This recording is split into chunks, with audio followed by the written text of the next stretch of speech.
ನಮಸ್ಕಾರ ಸ್ನೇಹಿತರೆ, ಎಲ್ಲರೂ ಹೇಗಿದ್ದೀರಾ? ಇವತ್ತಿನ ವಿಡಿಯೋದಲ್ಲಿ ಮಸಾಲಾ ಚಿತ್ರಾನ್ನ ಹಾಗೆ ಸಿಂಪಲ್ ಆಗಿ ಮಾಡ್ಕೊಳ್ಬಹುದಾದಂತಹ ಚಿಕನ್ ಗ್ರೇವಿ. ಈ ಚಿಕನ್ ಗ್ರೇವಿಗೆ ಯಾವುದೇ ರೀತಿ ಮಸಾಲ ರುಬ್ಬೋ ಅವಶ್ಯಕತೆ ಇಲ್ಲ. ಬ್ಯಾಚುರಲ್ಸ್ಗಳಿಗೆ ತುಂಬ ಒಳ್ಳೆ ರೆಸಿಪಿ ಅಂತಲೇ ಹೇಳ್ಬೋದು. ಯಾರಾದರೂ ಕ್ವಿಕ್ಕಾಗಿ ಮಸಾಲ ರೈಸ್ ಮತ್ತು ಚಿಕನ್ ಗ್ರೇವಿನ ಟ್ರೈ ಮಾಡ್ತಾ ಇದ್ದೀರಾ ಅಂದರೆ ಇದೊಂದು ಒಳ್ಳೆ ರೆಸಿಪಿ ಆಗಿರುತ್ತೆ ಸ್ನೇಹಿತರೆ. ಬನ್ನಿ ಯಾವ ರೀತಿ ಮಾಡೋದು ಅಂತ ಈ ಒಂದು ವಿಡಿಯೋದಲ್ಲಿ ನೋಡ್ಕೊಂಬೋಣ. ಮೊದಲಿಗೆ ನಾನಿಲ್ಲಿ ರೈಸ್ನ ಮಾಡ್ಕೊಳ್ತಾ ಇದ್ದೀನಿ. ಅದಕ್ಕೆ ಸ್ವಲ್ಪ ಮಸಾಲನೇ ಹುರ್ಕೊಳ್ತಾ ಇದ್ದೀನಿ. 1-2 ಸ್ಪೂನ್ ಆಗುವಷ್ಟು ಧನಿಯಾ, 1 ಸ್ಪೂನ್ ಆಗುವಷ್ಟು ಗರಂ ಮಸಾಲ, 1 ಸ್ಟಾರ್ ಹೂವು, 4 ಕರಿಕಾಳು, 1-2-3 ಲವಂಗನ ಹಾಕ್ಕೊಂಡು ಚೆನ್ನಾಗಿ ಮೀಡಿಯಮ್ ಟು ಲೋ ಫ್ಲೇಮ್ನ ಇಟ್ಕೊಂಡು ಚೆನ್ನಾಗಿ ಘಮ ಬರೋರು ಚೆನ್ನಾಗಿ ಫ್ರೈ ಮಾಡ್ಕೊಳ್ಳೋಣ. ಇದೆಲ್ಲ ಕಂಪ್ಲೀಟಾಗಿ ಫ್ರೈ ಆದಮೇಲೆ ಅದನ್ನು ಚೆನ್ನಾಗಿ ಪೌಡ್ರ್ ಮಾಡ್ಕೊಂಡು ಬರೋಣ. ಇದನ್ನು ರೈಸಿಗೆ ಹಾಕೋಕ್ಕೆ ನಾವು ಪೌಡರ್ನ ಮಾಡ್ಕೊಂಡಿರೋದು. ನಂತರ ಒಂದು ಕುಕ್ಕರ್ನ ಇಟ್ಕೊಂಡು ಅದಕ್ಕೆ 1-2 ಸ್ಪೂನ್ ಆಗುವಷ್ಟು ಬೆಣ್ಣೆ ಅಥವಾ ತುಪ್ಪ ಏನಾದರೂ ಕೂಡ ಹಾಕ್ಕೊಳ್ಬೋದು. ಈ ರೀತಿ ತುಪ್ಪ ಹಾಕೊಂಡು ಮಾಡ್ಕೊಳ್ಳೋದ್ರಿಂದ ರೈಸು ಬಿಡಿ ಬಿಡಿಯಾಗಿ ಚೆನ್ನಾಗಿ ಬರುತ್ತೆ, ಅಂಟ್ಕೊಳ್ಳೋದಿಲ್ಲ. ಅದಕ್ಕೆ ಶುಂಠಿ ಬೆಳ್ಳುಳ್ಳಿ ಪೇಸ್ಟ್ ಆಗಿ ಒಂದು ಸ್ವಲ್ಪ ಕರಿಬೇವಿನ ಎಲೆನ ಹಾಕ್ಕೊಂಡು ಚೆನ್ನಾಗಿ ಹಸಿ ಸ್ಮೆಲ್ ಹೋಗೋವರೆಗೂ ಚೆನ್ನಾಗಿ ಫ್ರೈ ಮಾಡ್ಕೊಳ್ಳೋಣ. ನಂತರ ಇವಾಗ ನೀವು ರೆಡಿಮೇಡ್ ಪ್ಯಾಕೆಟ್ಗಳನ್ನ ಶುಂಠಿ ಬೆಳ್ಳುಳ್ಳಿ ಪೇಸ್ಟ್ನ ಬಳಸ್ಲಿಕ್ಕೆ ಹೋಗಬೇಡಿ. ಆದಷ್ಟು ಫ್ರೆಶ್ ಆಗಿ ಮಾಡ್ಕೊಳ್ಳಿ, ರುಚಿ ತುಂಬಾ ಚೆನ್ನಾಗಿ ಬರುತ್ತೆ. ಮುಂಚೆ ನಾವು ಮಾಡಿಟ್ಕೊಂಡಿರುವಂತಹ ಮಸಾಲ ಪೌಡರ್ನ ಇದಕ್ಕೆ ಡೈರೆಕ್ಟಾಗಿ ತುಪ್ಪಕ್ಕನ್ನು ಹಾಕ್ಕೊಂಡು ಚೆನ್ನಾಗಿ ಪೌಡ್ರ್ ಮಾಡ್ಕೊಳ್ಳೋಣ. ಚೆನ್ನಾಗಿ ಫ್ರೈ ಮಾಡ್ಕೊಳ್ಳೋಣ. ಈ ರೀತಿ ಆ ಮಸಾಲೆಯಲ್ಲಿರುವಂತಹ ಇನ್ನೂ ಸ್ವಲ್ಪ ಹಸಿ ಸ್ಮೆಲ್ಲು ಕಂಪ್ಲೀಟಾಗಿ ಹೋಗೋವರೆಗೂ ಚೆನ್ನಾಗಿ ಫ್ರೈ ಮಾಡಿಕೊಂಡು ಸ್ವಲ್ಪ ಅದಕ್ಕೆ ಎಕ್ಸ್ಟ್ರಾ ಸ್ಪೈಸಸ್ ಕೂಡ ನೀವು ಹಾಕ್ಕೊಳ್ಬೋದು.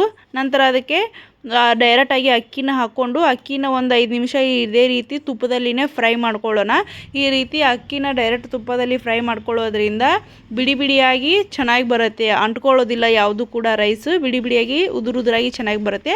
ಅದಕ್ಕೆ ಸ್ವಲ್ಪ ಕೊತ್ತಂಬರಿನ ಹಾಕ್ಕೊಂಡು ನಾವು ಇಲ್ಲಿ 3-4 ಜನಕ್ಕಾಗುವಷ್ಟು ರೈಸ್ನ ಮಾಡ್ಕೊಳ್ತಾ ಇದ್ದೀನಿ. ಈ ರೀತಿ ಕುದಿ ಬರೋವರೆಗೂ ಚೆನ್ನಾಗಿ ಕುದಿಸ್ಕೊಳ್ಳೋಣ. ನಂತರ ಇದಕ್ಕೆ ಕುಕ್ಕರ್ ಲಿಡ್ನ ಕ್ಲೋಸ್ ಮಾಡಿ ಒಂದು 3 ವಿಸಿಲ್ಸ್ನ ಹೊಡೆಸ್ಕೊಳ್ಳೋಣ. ತುಂಬಾ ಚೆನ್ನಾಗಿ ಬರುತ್ತೆ ಈ ಒಂದು ಮಸಾಲ ರೈಸ್. ಚಿಕನ್ನಿಗಂದ್ರೂ ಒಂದು ಒಳ್ಳೆ ಕಾಂಬಿನೇಷನ್ ಆಗಿರುತ್ತೆ. ಹಾಗೆ ಇನ್ನೊಂದು ಬಾಣಲಿನ ಇಟ್ಕೊಂಡು ಇವಾಗ ಚಿಕನ್ನ ಗ್ರೇವಿನ ಮಾಡ್ಕೊಳ್ಳೋಣ. ಸೊ ಇವಾಗ ಒಂದು ಬಾಣಲಿನ ಇಟ್ಕೊಂಡು ಅದಕ್ಕೆ ಸ್ವಲ್ಪ ಎಣ್ಣೆ ಹಾಕ್ಕೊಂಡು ಸಾಸಿವೆ ಜೀರಿಗೆ ಚಟಪಟ ಆದಮೇಲೆ ಶುಂಠಿ ಬೆಳ್ಳುಳ್ಳಿ ಪೇಸ್ಟ್ನ ಮನೆಯಲ್ಲೇ ಮಾಡಿಟ್ಕೊಂಡಿರುವಂಥ ಶುಂಠಿ ಬೆಳ್ಳುಳ್ಳಿ ಪೇಸ್ಟ್ನ ಹಾಕ್ಕೊಂಡು ಈ ರೀತಿ ಎಣ್ಣೆಯಲ್ಲೇ ಚೆನ್ನಾಗಿ ಫ್ರೈ ಮಾಡ್ಕೊಳ್ಳೋಣ. ನಂತರ ಅದಕ್ಕೆ ಸ್ವಲ್ಪ ಜಾಸ್ತಿನೇ ಕರಿಬೇವಿನ ಎಲೆ ಹಾಕ್ಕೊಳ್ಳಿ. ಆ ಘಮ ತುಂಬಾ ಚೆನ್ನಾಗಿರುತ್ತೆ ಈ ಒಂದು ಚಿಕನ್ಗೆ. ಸೊ ಈ ರೀತಿ ಕರಿಬೇವಿನ ಎಲೆನೂ ಕೂಡ ಈ ರೀತಿ ಎಣ್ಣೆಯಲ್ಲಿ ಚೆನ್ನಾಗಿ ಫ್ರೈ ಮಾಡ್ಕೊಳ್ಳೋಣ. ನಂತರ ಇಲ್ಲಿ ನಾನು ಚಿಕನ್ನ ತೊಗೊಂಡಿದ್ದೀನಿ, ಅರ್ಧ kg ಆಗೋಷ್ಟು ಚಿಕನ್ನ ತೊಗೊಂಡಿದ್ದೀನಿ. ನೀವು 1 kg ಚಿಕನ್ ಆದರೂ ತೊಗೊಳ್ಬೋದು, ಅರ್ಧ kg ಚಿಕನ್ ಆದರೂ ತೊಗೊಳ್ಬೋದು. ನಾನಿಲ್ಲಿ ಅರ್ಧ kg ಚಿಕನ್ನ ತೊಗೊಂಡು ಮಾಡಿ ತೋರಿಸ್ತಾ ಇದ್ದೀನಿ. ಈ ರೀತಿ ಎಣ್ಣೆಯಲ್ಲಿ ಚೆನ್ನಾಗಿ ಚಿಕನ್ನ ಒಂದ್ಸತಿ ಫ್ರೈ ಮಾಡಿಕೊಂಡು ಈ ರೀತಿ ಅದು ಎಣ್ಣೆ ಚಿಕನ್ ಚೆನ್ನಾಗಿ ಹೀರ್ಕೊಳ್ಬೇಕು. ನಂತರ ಅದಕ್ಕೆ ಒಂದು ಅದ್ರ ಮೇಲೆ ಲಿಡ್ನ ಕ್ಲೋಸ್ ಮಾಡಿಬಿಟ್ಟು ಒಂದು 5 ನಿಮಿಷ ಅದನ್ನು ಫ್ರೈ ಆಗ್ಲಿಕ್ಕೆ ಬಿಟ್ಬಿಡೋಣ. ಚಿಕನ್ನಲ್ಲಿರುವಂತಹ ನೀರಿನ ಅಂಶ ಎಲ್ಲ ಕಂಪ್ಲೀಟಾಗಿ ಕುದ್ದು ಹೋಗಿಬಿಡಬೇಕು. ನೋಡ್ತಾ ಇರ್ಬೋದು ಇವಾಗ ಯಾವ ರೀತಿ ಕಲರ್ ಚೇಂಜ್ ಆಗಿದೆ ಅಂತ. ಸೊ ಇಷ್ಟಾದರೆ ಸಾಕು. ಇವಾಗ ಚಿಕನ್ ಕಂಪ್ಲೀಟಾಗಿ ಒಂದು ಸ್ವಲ್ಪ ಬೆಂದಿರುತ್ತೆ, ಒಂದು 30% ಬೆಂದಿರುತ್ತೆ. ಈ ರೀತಿ ಕಲರ್ ಚೇಂಜ್ ಆದರೆ ನಂತರ ಅದಕ್ಕೆ ಒಂದು ಸ್ವಲ್ಪ ರುಚಿಗೆ ತಕ್ಕಷ್ಟು ಉಪ್ಪು ಮತ್ತು ಅರಿಶಿನ ಪುಡಿನ ಹಾಕ್ಕೊಂಡು ಚೆನ್ನಾಗಿ ಫ್ರೈ ಮಾಡ್ಕೊಳ್ಳೋಣ. ಉಪ್ಪು ಯಾವಾಗಲೂ ಚಿಕನ್ ಈ ರೀತಿ ನಾವು ಫ್ರೈ ಮಾಡ್ಕೊಳ್ತೀವಲ್ವ, ಇದೇ ಟೈಮಲ್ಲೇ ನಾವು ಉಪ್ಪನ್ನು ಸೇರಿಸಬೇಕಾಗತ್ತೆ. ನಾವು ಆಮೇಲೆ ಹಾಕೊಂಡ್ರೆ ಚಿಕನ್ನು ಉಪ್ಪು ಚೆನ್ನಾಗಿ ಹೀರ್ಕೊಳ್ಳೋದಿಲ್ಲ. ಈ ರೀತಿ ನಾವು ಚಿಕನ್ ಯಾವುದೇ ರೀತಿ ಮಟನ್ ರೆಸಿಪಿ ಆಗಿರ್ಬೋದು, ಚಿಕನ್ ರೆಸಿಪಿ ಮಾಡಿರ್ಬೋದು, ಈ ರೀತಿ ಫ್ರೈ ಮಾಡುವಾಗಲೇ ಉಪ್ಪನ್ನು ಹಾಕ್ಕೊಳ್ಳಿ. ತುಂಬ ಚಿಕನ್ನು ಚೆನ್ನಾಗಿ ಉಪ್ಪನ್ನು ಹಿಡಿಯುತ್ತೆ, ಟೇಸ್ಟ್ ಕೂಡ ತುಂಬ ಚೆನ್ನಾಗಿ ಬರುತ್ತೆ. ನಂತರ ಚಿಕನ್ ಫ್ರೈ ಆಗ್ತಾ ಇದೆ ಅಲ್ವಾ, ಅದ್ರ ಮೇಲೇ ನಾವು ಸ್ವಲ್ಪ ಒಂದು ದೊಡ್ಡದಾಗಿರುವಂಥ ಮೀಡಿಯಮ್ ಸೈಜ್ ಈರುಳ್ಳಿನ ಚಿಕ್ಕದಾಗಿ ಕಟ್ ಮಾಡಿಕೊಂಡು ಡೈರೆಕ್ಟ್ ಚಿಕನ್ಗೆ ಸೇರಿಸ್ಕೊಂಡಿದ್ದೀನಿ. ನಂತರ ಇಲ್ಲಿ ಒಂದು 3 ಹಣ್ಣಾಗಿರುವಂಥ ಟೊಮೆಟೋನ ತೊಗೊಂಡಿದ್ದೀನಿ. ಅರ್ಧ kg ಚಿಕನ್ಗೆ 3 ಹಣ್ಣಾಗಿರೋ ಟೊಮೆಟೊ ಕರೆಕ್ಟ್ ಆಗುತ್ತೆ.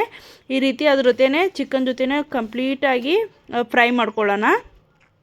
ಟೊಮೆಟೊ ಫುಲ್ಲಾಗಿ ಸಾಫ್ಟ್ ಆಗಬೇಕು, ಅಲ್ಲಿವರೆಗೂ ನಾವು ಇದನ್ನು ಚೆನ್ನಾಗಿ ಫ್ರೈ ಮಾಡ್ಕೊಳ್ಬೇಕಾಗತ್ತೆ. ನೋಡ್ತಾ ಇರ್ಬೋದು ಯಾವ ರೀತಿ ಕಾಣ್ತಾ ಇದೆ ಅಂತ.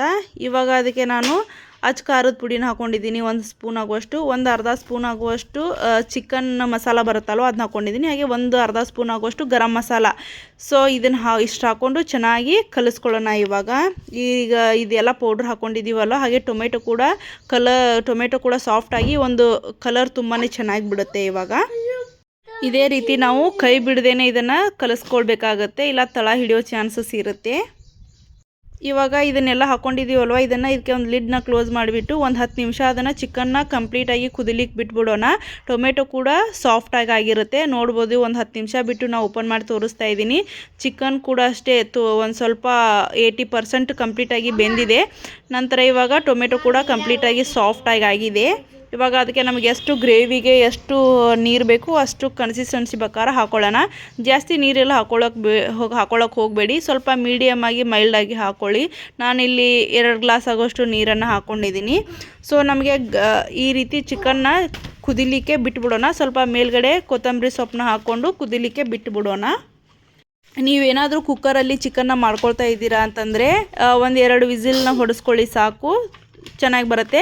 ಇವಾಗ ನಮಗೆ ಗಟ್ಟಿಯಾಗಿ ಚಿಕನ್ ಗ್ರೇವಿ ಬೇಕಂತಂದರೆ ಅದಕ್ಕೆ ಒಂದು ಸ್ಪೂನ್ ಆಗೋಷ್ಟು ಗೋಧಿ ಹಿಟ್ಟನ್ನು ಹಾಕ್ಕೊಂಡು ಅದಕ್ಕೆ ಸ್ವಲ್ಪ ನೀರನ್ನು ಮಿಕ್ಸ್ ಮಾಡಿಕೊಂಡು ಈ ರೀತಿ ಡೈರೆಕ್ಟ್ ಚಿಕನ್ ಸಾರಿಗೆ ಹಾಕೊಂಡ್ಬಿಡಿ. ಗಟ್ಟಿಯಾಗಿ ತಿಕ್ಕಾಗಿ ತುಂಬ ಚೆನ್ನಾಗಿ ಬರುತ್ತೆ.